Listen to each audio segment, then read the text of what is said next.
I call upon Dr. SAUMIL. He'd be our next speaker, and he'll be talking about the mapping in corneal keratoconus and irregular corneas. So, can I share the screen for a minute? Just. Sure, yes, ma'am, you can go ahead. So, Dr. SAUMIL is Medical Director of Bombay City Eye Institute, and he's the editor of cataract section of IGO, and very, very excellent surgeon and a wonderful human being. And he has attended many CMEs and conferences, loves his dad very much, and he's an excellent quizzer. Even I have witnessed some of his quizzes. So over to you, Dr. SAUMIL. Thank you, Dr. Bindu. Just while I share my screen, I'll just correct Vaishal out here, that saying that this course is Dr. Bindu's course, and she's done everything, and all the participants and everything are basically invited by her.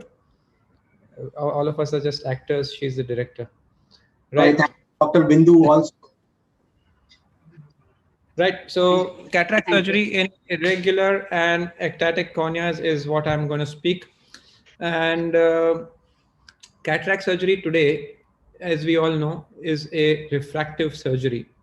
And the emphasis is always going to be on good quality of vision.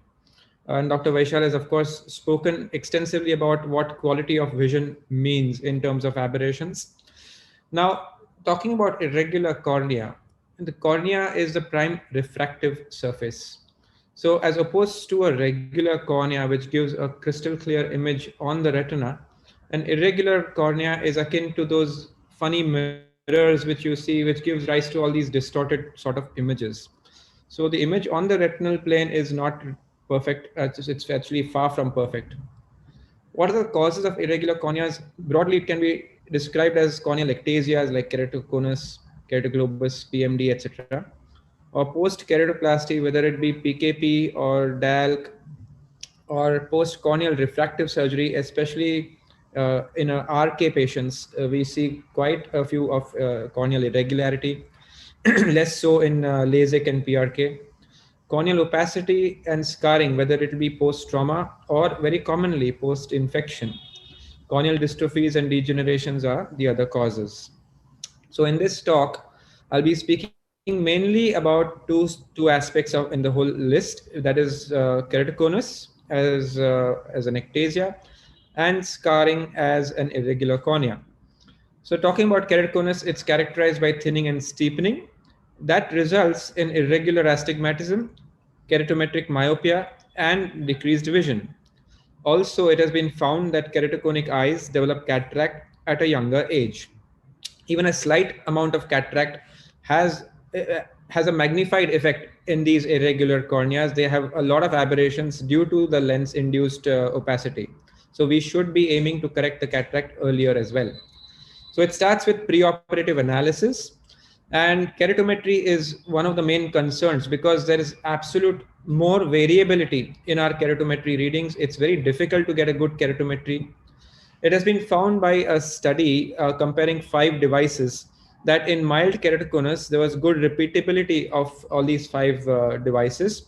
In moderate keratoconus, that is 50 to 55 diopters, the pentacam showed a higher repeatability than the others. And in advanced keratoconus, no matter what the machine was, they all showed a poor repeatability. So in advanced keratoconus, standard Ks may sometimes yield better results with a slightly low myopic target than the actual keratometry readings. What about IOL power calculation? Irregular anterior and posterior surface has a very unpredictable impact on IOL power calculation formulae, because all the formulae have a standard ratio of anterior to posterior curvature, and this is completely altered in keratoconus. Also, keratoconic eyes may be longer with deeper anterior chambers, and thus making the effective lens position prediction difficult. It has also been found by some studies that the SRK2 formula yielded better results than the SRK-T. But of course, newer generation formulae may be more accurate. IOL, coming to the IOL selection, monofocal IOL, the standard monofocal is the IOL of choice. Avoid multifocal IOLs altogether in irregular corneas because it certainly adds a compounding effect in terms of aberrations. Toric IOLs may be implanted in selected cases. Mind you, this is monofocal toric IOLs. And because of the aberration of the cornea, prefer neutral aspheric or zero aspheric IOLs compared to the spherical or the negative aspheric IOLs. So that it does not add or add on to the spherical aberration of the entire eye and especially the cornea, as Dr. Vaishal was saying. There are specific indications of toric IOLs, which I would just tell. It should be implanted only in stable, mild form of keratoconus, not in the advanced form. The manifest axis on refraction should be more or less plus or minus 10 degrees of the topographic axis. And also a note that avoid toric IOL implantation if you're planning for a contact lens correction post-operatively, because the patient sometimes has a preoperative contact lens with a good vision before cataract develop, and they might be planning to continue with their contact lenses post-operative. In such cases, avoid toric lenses. Now, intraoperative considerations are basically incision related and visibility related. Now, coming to the incision related considerations, place the incision away from the cone. That is, place the incision in the thicker part of the cornea. Basically, if you have an inferior cone, avoid inferior or inferotemporal incision. Go more superiorly or superotemporally. Also, if there is scarring in advanced cases, it's a good idea to place the incision 90 degrees from the scar rather than 180 degrees, because if you place it 180 degrees, you will tend to have the phaco tip going towards or beneath the scar. So it'll be obscured and the visibility will be an issue. So place the incision 90 degrees away from the scar rather than 180 degrees. Also remember that these corneas are biomechanically weaker than normal, and hence the incisions may leak. It's a good idea to suture these incisions if required. And the SI is of course unpredictable. Visibility related considerations is scars, of course, obscure visibility, and use a focal illumination source rather than a diffuse microscope illumination. Using HPMC to coat the surface will not only smoothen out the surface, but also magnify to a certain extent. So it'll give you a good outcome. And it has also been described the use of Rgb lenses on the cornea during surgery. So this paper was that they used in two cases, they used a sterilized Rgb lens, and they found that in all steps, the visibility becomes better. Also remember to stay in the anterior lens capsule for better visibility, because these corneas are irregular or they may be scarred. Post-operative management is in terms of contact lenses will give you, of course, a good visual outcome, especially if they are having good preoperative outcome with contact lenses.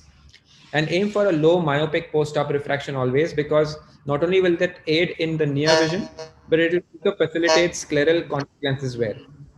And for unacceptable refractive surprises, IOL exchange or piggyback IOL should be considered. So the treatment algorithm which I would propose is patient having keratoconus with cataract. If you go down the left eye, it's history of good corrected visual acuity. And if the manifest axis is equal to the topographic axis plus or minus 10, then implant a toric lens. But if the manifest axis is not equal, then just go ahead with implanting of the monofocal IOL.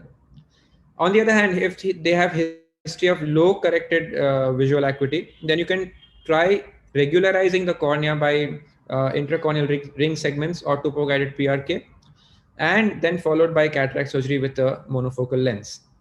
Of course, in advanced ectasia, you go ahead with a PKP triple. Right? So coming to corneal scars. Corneal scars, just remember that if it's a superficial corneal scar, you go ahead with PK to remove the corneal scar. It smoothens the corneal surface and improves the visibility by making the scars less dense. For deeper scars, you can go ahead with a DALC or a PKP triple.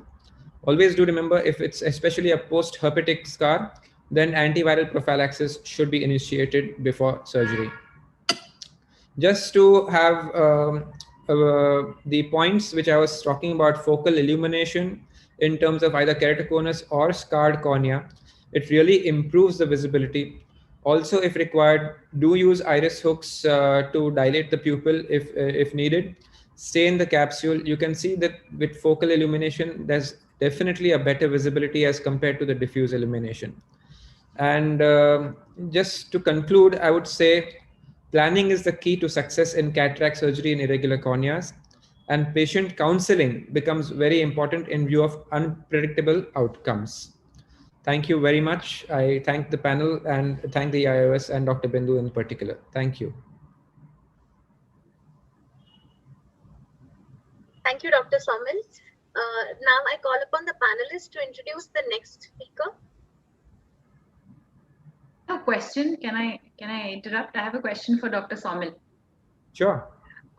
You use the endo illuminator from outside, or you use it through the side port? So it can be used either ways. Either you can just hold it at the limbus or near one of those positions, or you can just insert it through a 20 gauge or 22 gauge side port sort of a thing. So it's a slightly wider opening rather than a 20 gauge. So you might have to increase it, but it can be used inside the eye as well.